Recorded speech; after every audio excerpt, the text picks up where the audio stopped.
కేంద్ర ప్రభుత్వం ఆదివాసులపై మావోయిస్టులపై జరుపుతున్న కాగర్ ఆపరేషన్ ఆపివేయాలని, మావోయిస్టులతో శాంతి చర్చలు జరపాలని, బూటకపు ఎన్కౌంటర్లపై సిట్టింగ్ జడ్జితో విచారణ చేపట్టాలని విమలక్క డిమాండ్ చేశారు.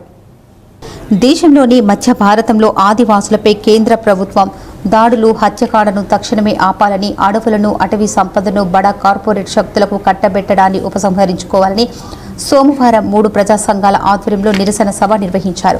సభకు ముందు ఆపరేషన్ కాగర్లో మరణించిన మావోయిస్టులకు, అమరవీరులకు జోహార్లు అర్పించారు. ప్రజా సంఘాల కళాకారులు ఎన్కౌంటర్లో మరణించిన మావోయిస్టులపై పాటలను పాడారు.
ఈ సందర్భంగా సిపిఐఎంఎల్ కేంద్ర కమిటీ సభ్యులు గుర్రం విజయ్ కుమార్, పౌర హక్కుల సంఘం రాష్ట్ర సహాయక కార్యదర్శి మదన కుమారస్వామితో కలిసి విమలక్క మాట్లాడుతూ, కేంద్ర ప్రభుత్వం నేడు రాజ్యాంగానికి విరుద్ధంగా పనిచేస్తూ రాజ్యాంగం కల్పించిన జీవించే హక్కును కూడా హరించి వేస్తుందని ఆరోపించారు.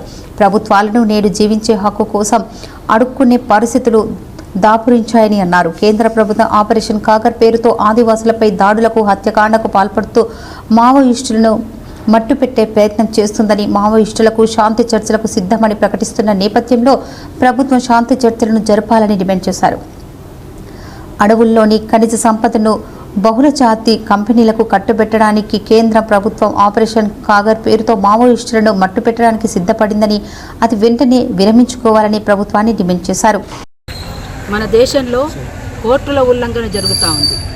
ఏ రాజ్యాంగం మీద అయితే ప్రమాణం చేసి మేము అధికారంలోకి వచ్చామని చెప్పబడుతున్నటువంటి ఈ ప్రభుత్వం ఒక్క చోట కూడా రాజ్యాంగాన్ని అమలు చేయడం లేదు. ఇది రాజ్యాంగాన్నైనా అమలు చేయండి. మీరు రాజ్యాంగబద్ధంగా ఏముంది? జీవించే హక్కు ఉంది. బాధాకరమైనటువంటి అంశం ఏంటంటే 75 సంవత్సరాల స్వతంత్ర భారతం అని చెప్పబడుతున్నటువంటి ఈ భారతదేశంలో జీవించే హక్కు కోసం పోరాడే పరిస్థితిలో ఉన్నాం. మనం ఇంకా మాకు జీవించే హక్కునివ్వండి అని కోరుకునేటువంటి పరిస్థితిలో ఉన్నాం, అడుక్కునే పరిస్థితిలో ఉన్నాం. అసలు ఈ దేశం ఎటుపోతుంది, ఎక్కడుంది, ఏం జరుగుతుంది అనేటువంటిది ఒక్కసారైనా పాలకులు ఆలోచించాలని, ఇక్కడ జరుగుతున్నటువంటి పరిణామాల్ని దృష్టిలోకి తీసుకొని ఆపరేషన్ కగార్ని వెంటనే నిలిపివేయాలని, సుప్రీంకోర్టు సిట్టింగ్ జడ్జి చేత న్యాయ విచారణ జరిపించాలని, ఆపరేషన్ కగార్ పేరుతో అక్కడికి పంపించినటువంటి పోలీసు బలగాల్ని వెంటనే వెనక్కి రప్పించాలని, మావోయిస్టులతో శాంతి చర్చలు జరపాలని చెప్పేసి ప్రధానమైనటువంటి డిమాండ్స్తో ఇక్కడ 3 ప్రజా సంఘాల ఆధ్వర్యంలో జరుగుతున్నటువంటి ఈ సభను కూడా సజావుగా జరగడానికి కూడా వీల్లేదని, ప్రదర్శన జరుపుకోవడానికి వీల్లేదని ఇవాళ చేస్తున్నటువంటి ఈ పరిస్థితిని మేము అంతా కూడా నిరసన వ్యక్తం చేస్తూ ఉన్నాము. ఇక్కడ అంటే ఇంతకుముందే చెప్పినట్టుగా ఈ ప్రభుత్వం, ప్రస్తుతం కాంగ్రెస్ ప్రభుత్వం ఉన్నది మన రాష్ట్రంలో, వాళ్ళు 7వ గ్యారంటీల్లో ప్రజాస్వామికమైనటువంటి వాతావరణం నెలకొంటుంది అని చెప్పేసి వాళ్ళు పెట్టుకున్నారు. ఏదండి ప్రజాస్వామ్యం? మరి ప్రదర్శనకు కూడా అవకాశం లేనటువంటిది, ఆఖరికి హాల్ మీటింగ్స్ కూడా పర్మిషన్ తీసుకోవాలని మీరు చెప్తుంటే ఇంకెక్కడున్నాం మనం అనేటువంటిది ఒక్కసారి మనల్ని మనం ప్రశ్నించుకునేటువంటి పరిస్థితిలో ఉన్నాం. అందుకోసమే ఇవాళ ఆదివాసీలు చేస్తున్నటువంటి పోరాటం చాలా న్యాయమైంది. ఇవాళ వనరుల విధ్వంసం కొనసాగుతుంది, పర్యావరణ విధ్వంసం కొనసాగుతూ ఉంది. పర్యావరణాన్ని కాపాడుకోవాలనుకోవడంలో కూడా తప్పేంటి? అది కూడా ప్రశ్నించడమే నేరమా అనేటువంటిది కూడా మా ప్రశ్న ఇక్కడ. అందుకోసమే ఇవాళ ఆదివాసీలు చేస్తున్నటువంటి పోరాటం న్యాయమైంది. ఆదివాసీలకు అండగా మావోయిస్టులు ఉన్నారు. అక్కడ ఇవాళ అడవిని బహుళజాతి సంస్థలకు కట్టబెట్టడం అనేటువంటి సరైనది కాదు అనేటువంటిది, ఇక్కడ ఉన్నటువంటి వనరుల సంపద, ఇక్కడ ఉన్నటువంటి అడవి అంతా కూడా ఆదివాసీ బిడ్డలది, అడవి మీద హక్కు కూడా ఆదివాసీ బిడ్డలకే చెందాలి, ఇక్కడ ఉన్నటువంటి వనరుల సంపద ప్రజలకు చెందాలి అనేటువంటిది న్యాయబద్ధమైంది. అందుకోసం ఈ న్యాయమైనటువంటి పోరాటం ఇవాళ మరింత ముందుకే సాగుతుంది. కమ్యూనిస్టు సంస్థలకు చెందినటువంటి వాళ్ళం, వివిధ ప్రజా సంఘాలకు చెందినటువంటి వాళ్ళం ఇవాళ భారతదేశంలో మధ్య భారత్లో చాలా ఘోరమైనటువంటి అణిచివేత, హింసాకాండ, మానవ హననం జరుగుతున్నది. మరీ ముఖ్యంగా ఆదివాసీల్ని ఏరి కొట్టుకొని చంపివేస్తున్నారు. ఈ చంపివేసే దుర్మార్గాన్ని, ఈ చంపివేసే కార్యక్రమాన్ని ఆపాలని భారత ప్రభుత్వానికి నేతృత్వం వహిస్తున్నటువంటి మోడీ షాల్ని మేము కోరుతున్నాం. మేము మాత్రమే కాదు, యుద్ధ రంగంలో ఉన్నటువంటి మావోయిస్టులు కూడా తాము ఆయుధాలు దాచిపెడతామని, ఆయుధాలు ప్రయోగించమని ప్రకటించి శాంతి చర్చలు జరపమని వాళ్ళు కోరుతున్నారు.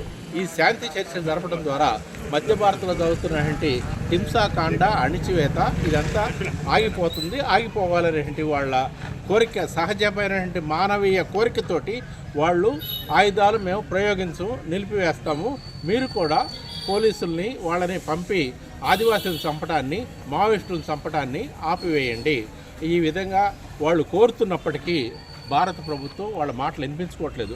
మావోయిస్టుల మాటలే కాదు, దేశమంతటా ఉన్నటువంటి వివిధ కమ్యూనిస్టు సంస్థలు, వివిధ ప్రజా సంఘాలు, ప్రజాతంత్రవాదులు వాళ్ళు మరీ కోరుతున్నారు.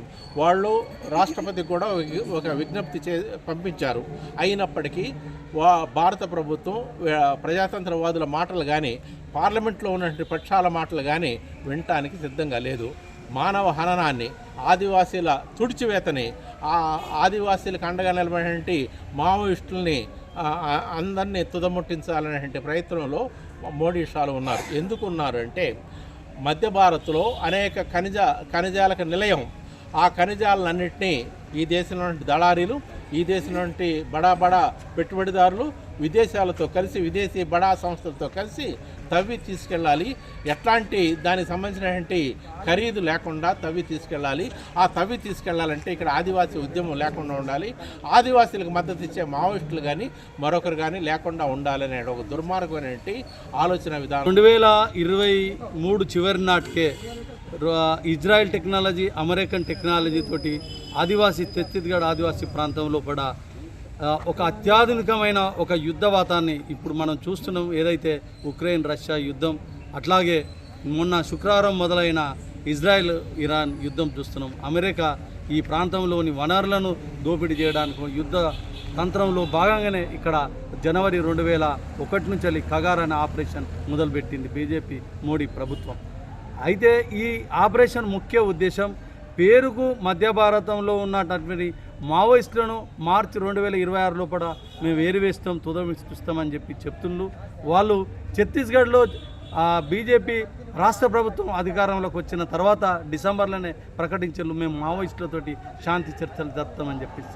కానీ శాంతి చర్చలు జరపడం కాదు కదా, ఈ దేశంలో ఉన్న మేధావులు, ప్రజాస్వామికవాదులు, వామపక్షాలు, కమ్యూనిస్టు పార్టీలు అందరూ ముఖ్య కంఠంతో మధ్య భారతంలో ముఖ్యంగా కగార్ ఆపరేషన్ ఈ 17 నెలలుగా జరుగుతున్న కగార్ ఆపరేషన్ నిలిపివేయాలని ఇరువైపులా చర్చలు జరగాలని కోరుతున్న నేపథ్యంలో మావోయిస్ట్ పార్టీ ఒక అడుగు ముందుకేసి మార్చి 28న మేము కాల్పుల విరమణకు సిద్ధం, 6 నెలల వరకు కాల్పుల విరమణ పాటిస్తాం, చర్చలకు సిద్ధమని చెప్పినప్పటికీ కూడా వినకుండా ఇవాళ మోడీ ప్రభుత్వం కగార్ ఆపరేషన్ పేరుతోటి ఇవాళ 560 మంది ఆదివాసులను, వారికి అండగా ఉన్న మావోయిస్టులను హతమారుస్తులను ఒక క్రూరమైన ఒక అణచివేత, ఒక దమనకాండ, హత్యాకాండ కొనసాగిస్తున్నది. ఈ నిరసన సభలో తెలంగాణ రైతు కూలీ సంఘం, AIKMS, AIKMS, IFTU, AIFTU, CPI, CPIML సంఘాల ప్రతినిధులు కె విశ్వనాథ్, రత్నాకర్, ఆరెల్లి కృష్ణ, మాధస్తు రామ్మూర్తి, మల్లన్న, బాలసాని రాజన్న, తాండ్రా సదానందం, మిట్టపల్లి కుమారస్వామి, నాగిరెడ్డి, సదానందం, అంజయ్య, పోషమల్లు, రాములు, పల్లెలింగయ్య తదితరులు పాల్గొన్నారు.